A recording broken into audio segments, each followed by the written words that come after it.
Hi everyone, so this is my reaction video to the section we had to read over the challenge to social work and criminal justice. After initially reading this section, I was really bothered and uncomfortable with the statistics that were given, um, especially for African Americans and Hispanics, and the percentage they accounted for as incarcerated individuals compared to the amount of Hispanics and African Americans we have in our society. It doesn't match up.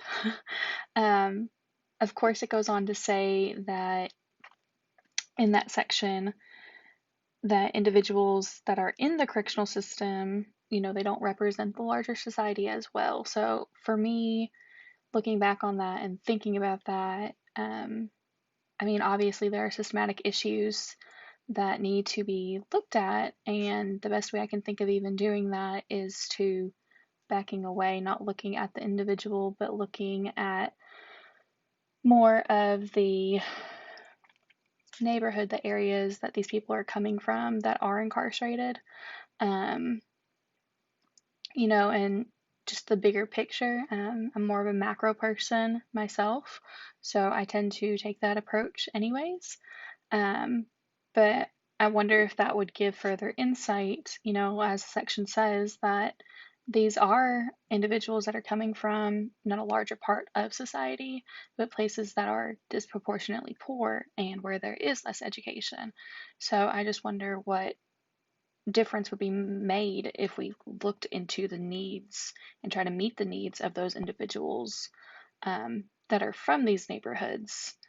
And if that would make a difference. I'm very new to this whole forensic type social work, so I'm not really sure if, this is something that they're trying to do currently, have done before, have looked at, but that would be my outlook, is just trying to step away from the individual and looking at where these individuals are coming from and the needs in those neighborhoods, and are those needs being met.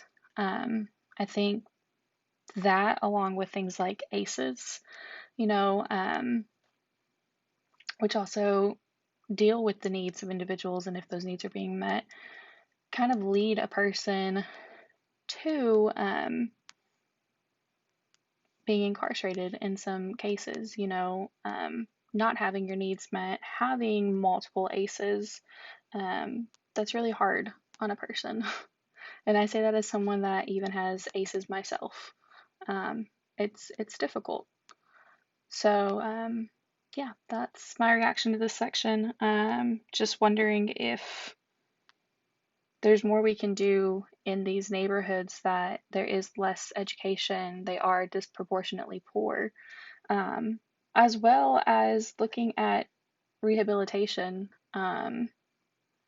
It says in the chapter that the uh, existing system can remove and isolate, but it fails to rehabilitate. Um, why why are we not looking into rehabilitative, measures? Um, I know in some cases this is something that is being looked into more, but I guess for me, why is that still a question of, why are we just isolating? Why are we not taking the rehabilitative way to help these people and to get them back into society?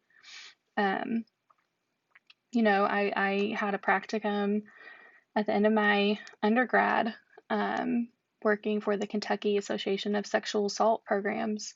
And one of the things that I was asked was, you know, you have these people that have sexually offended, for example, because that's what they dealt with a lot, were sexually violent. But they were also trying to help people that were in jail that were sexually violent, that ended up being violated while in prison, in jail.